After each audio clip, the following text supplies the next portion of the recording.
Hello viewers.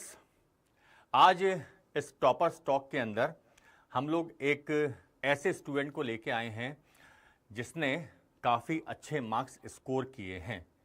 Elon जाना जाता है अपने खुद के रिकॉर्ड बनाने के लिए और रिकॉर्ड ध्वस्त करने के लिए।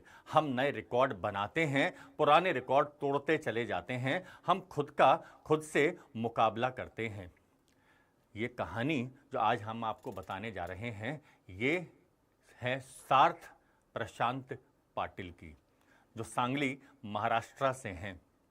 सार्थ प्रशांत पाटिल।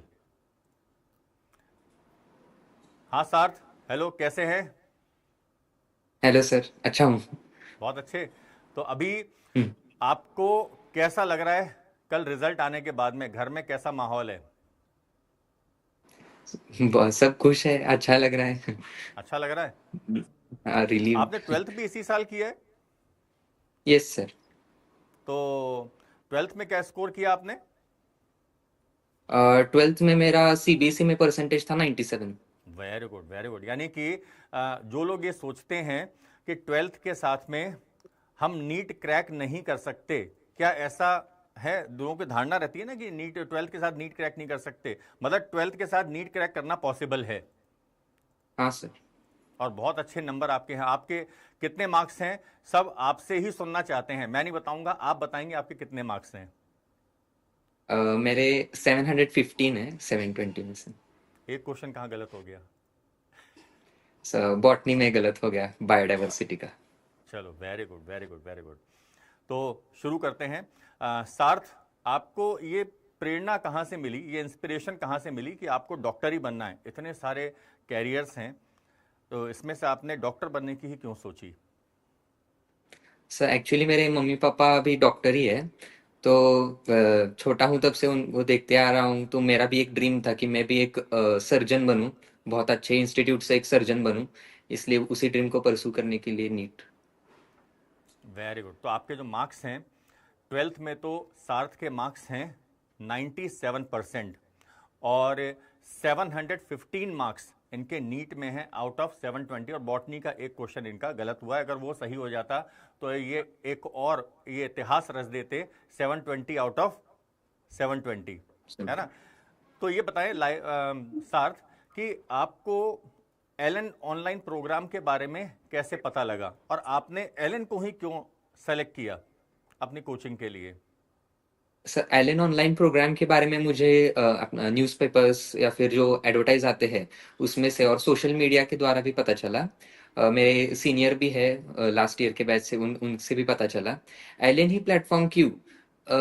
इसका रीजन ये है कि विदाउट मतलब प्रूफ की कोई ये नहीं है कि रिजल्ट इधर आता नहीं है। इतना वाइड रिजल्ट है, इतने सारे स्टूडेंट्स का एडमिशन इधर से होता है। इसलिए मैंने एलन चुना है। सबसे यही सुनता हूँ कि एलन का जो कोचिंग है वो बेस्ट रहता है, इसलिए मैंने एलन को चुना। अच्छा, आपकी जो क्लासेस होती थी वो लाइव क्लासेस होती थी? Yes sir. तो लाइव क्लासेस में जो फैकल्टीज का इंटरेक्शन था वो कैसा था आपके साथ में? सो फैकल्टी से इंटरेक्शन जो था एकदम एक्सीलेंट था। जो सारे फैकल्टी के सारे टीचर्स थे, उन्होंने हम सारे स्टूडेंट्स के साथ ही इतने फ्रेंडली रिलेशन और एटमॉस्फेयर मेंटेन रखा था कि हम बेझिझक अपने डाउट्स सर से क्लियर कर सकते थे लेक्चर के टाइम पर ही। सारी कंसेप्ट क्लियरिटी, फिर अगर इतना ऐसे फ्रेंडली रिलेशन हो सर और टीचर के बीच में, तो फिर डाउट भी आराम से क्लियर हो जाता है, कंसेप्ट भी समझ में आता है। सर हम सबको पर्सनली जानते थे और गाइड भी करते थे। और सार्थ की मुझसे भी काफ़ी बात हुई है। सार्थ की मम्मी की मुझसे, है ना? और सार्थ की मुझसे भी काफ़ी बात हुई है। सार्थ ही बताएं कि जब क्लास हो जाती थी तो उसके बाद में हैंडआउट्स जो आते थे आपके, तो यस। वो आपकी नोट्स मेकिंग में उन हैंडआउट्स का कितना बड़ा रोल रहा? सबसे बड़ा रोल तो हैंडआउट्स का ही था उस नोट्स मेकिंग में, क्योंकि हैंडआउट्स में सारे इंपॉर्टेंट पॉइंट्स हाईलाइट किए गए थे। जो पीवाईक्यूज आए गए हैं वो सारे पॉइंट्स उसमें इंक्लूड थे। मतलब मुझे किसी बाकी सोर्स को रेफर करने की लिए कोई जरूरत ही नहीं थी, क्योंकि एलएन के मॉड्यूल्स, हैंडआउट्स और जो एनसीईआरटी थी उसमें से ही मेरा शॉर्ट नोट्स बन जाते थे। उसमें सारे पॉइंट्स कवर हो जाते थे, पूरा एनसीईआरटी का कवरेज भी था और पीवाईक्यूज भी सारे इंक्लूड हो जाते थे। और जो चैट बॉक्स वगैरह होता था, आपको कहीं ऐसा तो नहीं लगा कि चैट बॉक्स जो है उसमें आपके डाउट जो है कैटर नहीं किए जाते हों? नहीं सर, मतलब ऐसा भी नहीं होता था कि डाउट मेरा बहुत लेट क्लियर हुआ है, जल्द से जल्द उसका सोल्यूशन भी मुझे आ जाता था, वो भी पूरा कंसेप्ट क्लियरिटी के साथ। अच्छा, जैसे मान लीजिए लाइव क्लास के अलावा भी कभी कभार पढ़ते पढ़ते डाउट आ जाते हैं, तो यस वो आप सर। कैसे क्लियर करते थे? सर, सिखाने के लिए लाइव क्लासेस भी रहते थे और रोज डाउट सेशंस भी रहते थे। उस डाउट सेशंस में भी मैं स्पेशली अपना डाउट क्लियर कर सकता था, या फिर सारे टीचर्स ने अपना नंबर दिया था, पर्सनल नंबर, तो पर्सनली टीचर्स से भी हम डायरेक्ट कांटेक्ट कर सकते थे डाउट्स के लिए। और जो आपको अ, इस ड्यूरेशन में जो होमवर्क मिलता था, उस होमवर्क का कितना बड़ा रोल रहा आपके सिलेक्शन में? होमवर्क का बहुत इंपॉर्टेंट रोल है एक्चुअली। होमवर्क मिलता था इसीलिए सीरियसली मुझसे प्रैक्टिस होती थी रोज क्वेश्चंस की। उस होमवर्क के जरिए से ही मैंने जो क्वेश्चंस प्रैक्टिस किए, जो डाउट्स आए मुझे, डाउट्स आते हैं इसलिए तो मतलब मुझे पता चलता है कि मेरा इधर कंसेप्ट मुझे पता नहीं है या मुझे ये चीज आती नहीं है, तो फिर वो दूसरे दिन या फिर उसी दिन मेरा डाउट क्लियर हो जाता था सेशंस में सर के द्वारा। हम्म। अ, आपको ये जो मॉड्यूल्स थे आपके, जो किताबें थी, बुक्स थी, ये सॉफ्ट कॉपी तो मिली मिली थी। यस। इसके अलावा आपके पास में हार्ड कॉपीज भी आई थी मॉड्यूल्स की? सर कैन यू आपके रिपीट पास में प्लीज? हार्ड कॉपीज भी आई थी मॉड्यूल्स की? फिजिक्स के, केमिस्ट्री के और बायोलॉजी के मॉड्यूल्स भी आए थे, तो उनका कितना बड़ा रोल था? वो आपको मॉड्यूल कैसे लगे? सर, मॉड्यूल्स में जो मॉड्यूल्स पूरे एनसीईआरटी तो कवर थी ही मॉड्यूल्स में, ऊपर से हमें एनसीईआरटी के बाहर भी एक्चुअली नीट के एग्जाम में फुल एनसीईआरटी करना ही पड़ता है। थोड़े से पॉइंट्स हमें बाहर भी जाना पड़ता है स्टडी के पॉइंट ऑफ व्यू से। इसलिए जो पॉइंट्स हमें बाहर से करने हैं वो भी सारे मॉड्यूल में इंक्लूड थे। इसलिए मॉड्यूल भी अगर पूरा अगर मैंने पढ़ा तो फिर पूरा स्टडी हो जाता था। मॉड्यूल्स में क्वेश्चंस भी थे, टॉपिक वाइज क्वेश्चंस थे, उसमें से भी बहुत हेल्प हो जाती थी। मॉड्यूल्स के क्वेश्चन अगर मुझे एक चैप्टर के 90% क्लियर होते हैं तो फिर मुझे चैप्टर अच्छा आता है, इस पर मैं कॉन्फिडेंस मेरा मेंटेन था। जनरली क्या होता है कि जो स्टूडेंट्स होते हैं वो बहुत सारी अलग बुक्स की तरफ भागते हैं, लेकिन एलन की तरफ से ही सार्थ को बहुत सारी बुक्स मिली थी। जैसे मॉड्यूल, बेसिक मॉड्यूल्स तो थे ही, इसके अलावा एनसीआर नाम से एक बुक थी, एनसीईआरटी कंप्लीट रिवीजन। देन आपको जो है एक्स्ट्रा एज के नाम से बुक मिली थी, रेस मिली थी। तो ये जो अलग अलग अलग अलग एड ऑन लिटरेचर था, इनका क्या रोल रहा? ये जो एड ऑन बुक्स थे वो मैंने सिलेबस खत्म या सिलेबस ऑलमोस्ट कंप्लीट हुआ था तब मैंने सॉल्व करने के लिए लिए थे। इसमें जो क्वेश्चंस थे, अब एनसीआर कंप्लीट रिवीजन में जो क्वेश्चंस थे वो एनसीईआरटी के हर एक छोटे से कॉर्नर में से लिए गए क्वेश्चंस थे। इसलिए मुझे उसमें से ये पता चलता था कि मेरा कौन सा एनसीईआरटी में पॉइंट अभी तक अच्छे से पढ़ा नहीं है या पढ़ना बाकी है, ये सब उसमें से क्लियर होता था। रेस के मॉड्यूल्स का ये स्पेशलिटी थी कि वो सब जेई मेंस के मॉडिफाई किए गए क्वेश्चंस थे। इसलिए अगर मुझसे सॉल्व होते हैं तो फिर नीट के बारे में मेरा कॉन्फिडेंस और बढ़ जाता था रेस के मॉड्यूल्स में से। एक्स्ट्रा एज में डायग्राम्स का अच्छे से सॉल्यूशंस था, हर डायग्राम में से सेपरेटली लेबल करके उसका एक्सप्लेनेशन था, तो फिर वो भी मुझे बहुत हेल्पफुल था। जनरली क्या होता है कि जब हम लोग पढ़ रहे होते हैं, तो जो डायग्राम्स वगैरह होते हैं स्पेशली बायोलॉजी के अंदर, तो वो हम लोग कभी उसको आगे से देखते हैं, कभी पीछे से देखते हैं उस डायग्राम को, ऊपर से, नीचे से, कोई डॉर्सल व्यू, कोई वेंट्रल व्यू, क्योंकि बायोलॉजी के हैं सार तो ये समझ जाएंगे, dorsal view, ventral view, lateral view, anterior view, posterior view. तो इसमें इन डायग्राम्स को समझने में एनिमेशन का क्या रोल रहा आपके? एनिमेटेड आपके लेक्चर्स होते थे? यस सर, एनिमेटेड लेक्चर्स थे। एनिमेशन का रोल ऐसा था कि मतलब अंडरस्टैंडिंग बहुत एकदम 100% हो जाता था। अगर मैं ऐसे 2D डायग्राम्स देखता हूँ तो फिर मुझे आइडिया नहीं आता। अगर बायो में ही देखे तो फिजियोलॉजिकल जो प्रोसेसेस रहते हैं उसमें मुझे मतलब थियोरेटिकली तो बताते हैं, लेकिन ये होता कैसे है या कोई चीज ऐसे पास कैसे होती है सिस्टम में, वो एनिमेशन से ही पता चलता है। ऐसे 2D में तो इमेजिनेशन उतना होता ही नहीं है, इसलिए।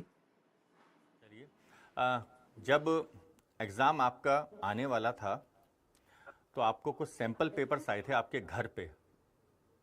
Yes sir. उन सैंपल पेपर्स का क्या रोल रहा, ये भी बताइए एक बार सार्थ। मेरे लिए तो सैंपल पेपर्स का बहुत मतलब इम्पोर्टेंट रोल प्ले किया है उन सैंपल पेपर्स ने।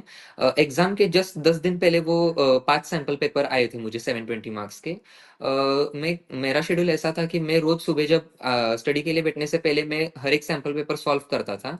उस सैंपल पेपर में मेरा जो भी रॉन्ग हुआ है या जिधर भी मुझे दिक्कत आई है, मैंने उसी पॉइंट पे फोकस किया है और बाकी पूरे दिन मैंने वही पॉइंट अच्छे से पढ़ा है, कंसेप्ट उसका क्लियर कर लिया है। तो पेपर्स में से ये मुझे बहुत क्लियर हुआ था कि जो क्वेश्चंस थे वो सारे अलग अलग टॉपिक्स में से या फिर ऐसे टॉपिक्स में से चूज किए गए थे स्पेशली, कि जो स्टूडेंट्स कॉमनली निग्लेक्ट करते हैं या उधर ज्यादा प्रैक्टिस नहीं करते।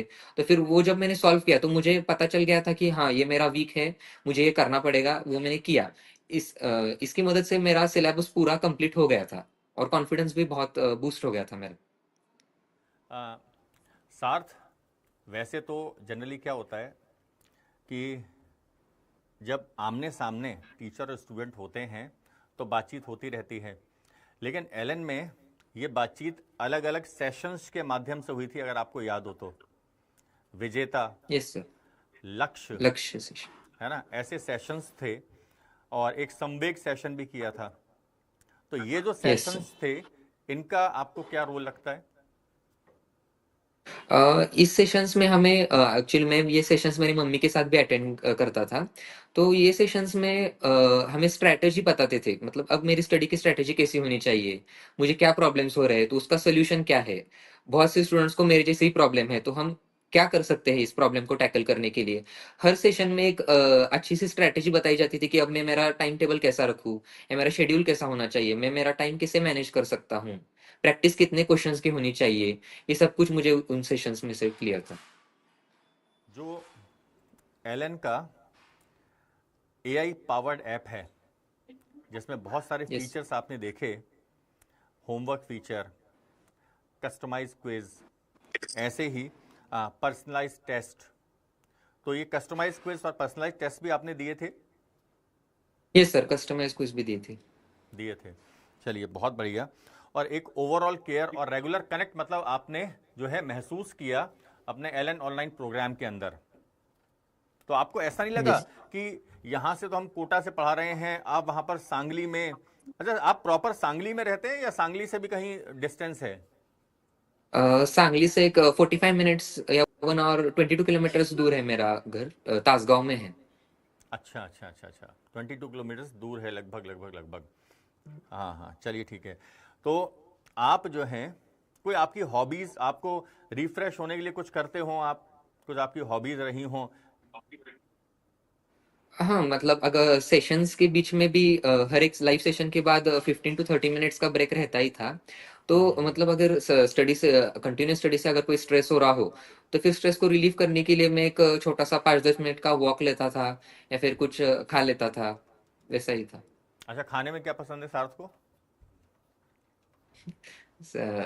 कुछ भी स्वीट कुछ भी। अच्छा, स्वीट कुछ भी। वहाँ की सांगली की फेमस फेमस चीज़ क्या है, कुछ है फेमस खाने पीने में कुछ?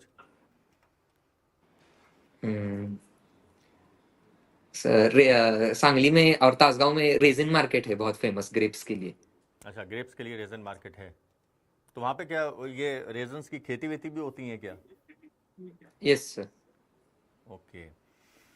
तो अभी पापा मम्मी और जो घर में जो लोग हैं, तो उनकी क्या रिएक्शन है, उनकी क्या प्रतिक्रिया है?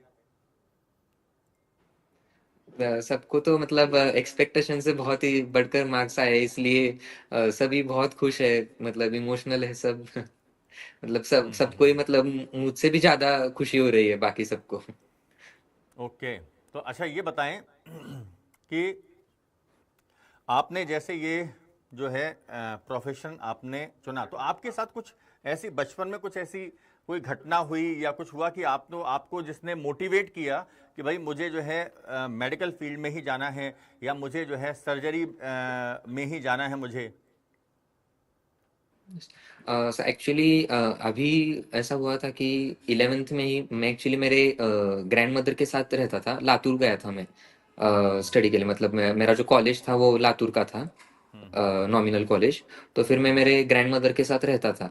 तो एक्चुअली मिड 11th ही क्या हुआ, मेरी ग्रैंड मदर को कैंसर डिटेक्ट हुआ था। अच्छा। तो तो फिर प्रॉब्लम ऐसा हुआ कि अब अकेला रहने में मुझे फिर खाना सूट नहीं हो रहा था, इसलिए मुझे भी इधर ही आना पड़ा था वो सब छोड़ के। इसलिए ऑनलाइन मेरा एलन चालू ही था। फिर फिर मेरे एक्चुअली ग्रैंड मदर का जो कैंसर था, वो जो डिटेक्ट हुआ था, वो हाई स्टेज का कैंसर था। ऑन्को सर्जन थे सांगली में। उन्होंने जो सर्जरी की, मेरे पापा भी डॉक्टर है, इसलिए उन्होंने वो सर्जरी देखी थी। तो मेरे पापा मुझे डिस्क्राइब कर रहे थे कि वो जो सर्जन थे, उन्होंने सर्जरी इतनी प्रिसीजन और इतनी अच्छी जो सर्जरी करते हैं डॉक्टर, मेरे पापा बोले कि मुझे भी तुझे वैसे करते हुए देखना है, वैसा डॉक्टर बनते हुए देखना है। मेरे एकदम ये रोंगटे खड़े हो रहे हैं जो तुम बता रहे हो इससे। मतलब वहाँ से तुमने डिसाइड किया कि तुम्हें जो है सर्जन बनना चाहिए। Yes sir. उससे पहले कुछ और, जनरली जब बच्चे छोटे होते हैं ना, तो या तो सोचते हैं कि मैं कार्डियोलॉजिस्ट बन जाऊंगा, मतलब बच्चे बच्चे की ज़बान पे होता है कार्डियोलॉजिस्ट कार्डियोलॉजिस्ट। तो ऐसा कुछ था कि छोटे थे तो कुछ और हुआ और जैसे 11th में आए तो कुछ और हो गया? एक्चुअली मुझे मैथ्स बहुत पसंद था, मैं एक्चुअली मैथ्स के लिए ऑप्ट करने वाला था। लेकिन मेरे अंकल भी है, वो न्यूरो फिजिशियन है।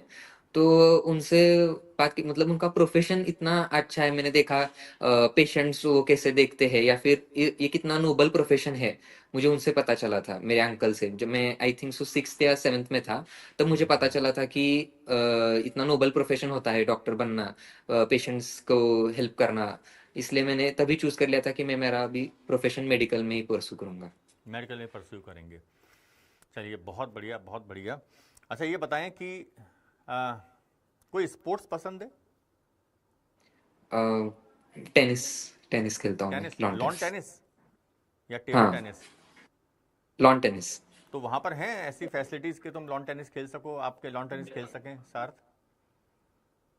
सांगली में है। 8th स्टैंडर्ड तक मैंने लॉन टेनिस ही खेला, फिर बाद में मैंने थोड़ा ब्रेक लिया था। अच्छा, तो कोई कंपटीशन वगैरह में पार्टिसिपेट किया तुमने?